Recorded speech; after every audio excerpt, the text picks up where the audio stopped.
Hər vaxtınız xeyir. Bilirsiniz, işsizlik sözünü eşidən kimi çoxumuzun ağlına dərhal neqativ bir şey gəlir. Amma əslində bu məsələ düşündüyümüzdən daha qarmaşıqdır. Gəlin bugün işsizliyin pərdə arxasına baxaq və onun heç də həmişə eyni anlama gəlməyən üç fərqli üzünü birlikdə kəşf edək. Elə ilk başdan gəlin bu sualla başlayaq. İşsizlik həmişə istisnasız olaraq iqtisadiyyat üçün pis xəbərdir. Cavab, inanın, sizi təəccübləndirə bilər. Bu söhbətimizin sonunda əminəm ki, bu suala tamamilə fərqli bir prizmadan baxacaqsınız. Yaxşı, hər şeydən əvvəl gəlin təməldən başlayaq. Ümumiyyətlə, işsizlik deyəndə nəyi nəzərdə tuturuq? Bu anlayışı dəqiq başa düşmək bütün sonraki müzakirələrimiz üçün bir növ bünövrə rolunu oynayacaq. Rəsmi tərifə baxsaq vəziyyət belədir. Amma burada diqqət etməli olduğumuz iki çox vacib ifadə var. Çalışmaq istəyən və iş yeri tapa bilməyən. Yəni, bir insan işləmək istəmirsə və ya aktiv şəkildə iş axtarmırsa, o rəsmi olaraq işsiz sayılmır. Bax, bu çox incə, amma olduqca vacib bir detaldır. Deməli, iqtisadçılar işsizliyin arxasındakı səbəbləri daha yaxşı anlamaq üçün onu üç əsas növə ayırırlar. Bugün biz də məhz bu üç növü, yəni friksiyon, struktur və dövrü işsizliyi bir-bir analiz edəcəyik. Və, indi gəlib çatdıq məsələnin bəlkə də ən maraqlı və gözlənilməz hissəsinə. İqtisadçılar deyir ki, müəyyən bir səviyyədə işsizlik nəinki qaçılmazdır, hətta sağlam və inkişaf edən bir iqtisadiyyat üçün zəruridir. Bəli, düz eşitdiniz, buna təbii işsizlik deyilir. İlk baxışdan bu təbii işsizlik konsepti biraz mürəkkəb səslənə bilər, amma əslində onu çox sadə bir düsturla ifadə etmək olar. Təbii işsizlik dediyimiz şey sadəcə olaraq friksion və struktur işsizliyin cəmidir. Yaxşı, bəs bu komponentlərin özləri nə deməkdir? Gəlin indi onlara baxaq. Təbii işsizliyin ilk komponentindən başlayaq, friksiyon işsizlik. Bu növ, adından da göründüyü kimi, bir növ sürtünmə ilə, yəni insanların iş yerləri arasında hərəkəti ilə bağlıdır. Təsəvvür edin ki, bir proqramçı öz işindən ayrılır, çünki daha yaxşı maaş və daha maraqlı layihələr təklif edən başqa bir şirkətə keçmək istəyir. O, köhnə işindən çıxıb yenisinə başlayana qədər keçən o 1-2 həftəlik, bəlkə bir aylıq dövrdə friction işsiz sayılır. Yəni, bu tamamilə müvəqqəti bir haldır. Deməli, bu növ işsizliyin əsas xüsusiyyəti onun könüllü və qısa müddətli olmasıdır. Əslində, bu pis bir şey deyil. Əksinə, insanların daha yaxşı şərait, daha yaxşı karyera imkanları axtarmaq üçün sərbəst olduğu dinamik bir əmək bazarının göstəricisidir.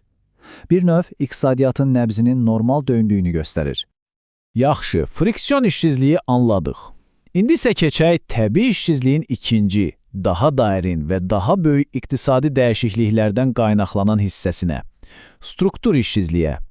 Struktur işsizlik o zaman yaranır ki, iqtisadiyyatın tələb etdiyi bacarıqlarla işçi qüvvəsinin sahib olduğu bacarıqlar arasında bir uyğunsuzluq, bir boşluq əmələ gəlir. Bunun da ən böyük səbəbi texnoloji inkişafdır. Məsələn, süni intellekt inkişaf etdikcə bəzi data analitiki işlərinə ehtiyac azalır, amma süni intellekt mütəxəssislərinə tələbat kəskin artır. Bax, bu struktur dəyişiklikdir. Bu cür işsizlik əlbəttə bəzi insanlar üçün çətin bir prosesdir. Amma bu, eyni zamanda tərəqqinin və innovasiyanın qaçılmaz bir parçasıdır. Bu proses insanları yeni, daha aktual peşələr öyrənməyə, özlərini inkişaf etdirməyə vadar edir və nəticədə iqtisadiyyatı irəli aparır. Və bu sitat, məncə, bu iqtisadi təkamülün insani tərəfini çox sərt, amma bir o qədər də dəqiq şəkildə ifadə edir. Lazımsız peşə sahibləri. Sərt səslənir, elə deyilmi? Amma bu ifadə texnologiyanın əmək bazarını necə amansızcasına yenidən formalaşdırdığını açıq şəkildə göstərir. Nəhayət gəlin o işsizlik növündən danışaq ki, o artıq təbii sayılmır və iqtisadiyyat üçün həqiqətən də qırmızı bayraqdır, yəni bir təhlükə siqnalıdır. Bu, dövrü işsizlikdir. Baxın, təbii işsizlik ilə dövrü işsizlik arasındakı fərq əslində gecə ilə gündüz kimidir.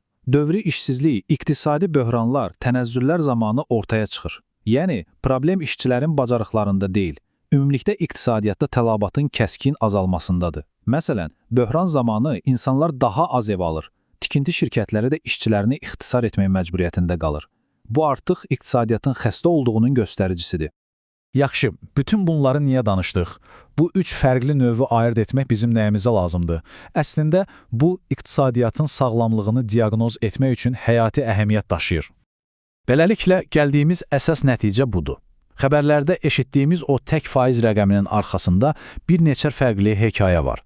Friksion işsizlik bizə insanların daha yaxşı fürsətlər axtardığını, struktur işsizlik iqtisadiyyatın modernləşdiyini, dövri işsizlik isə təcili həll edilməli bir problem olduğunu deyir.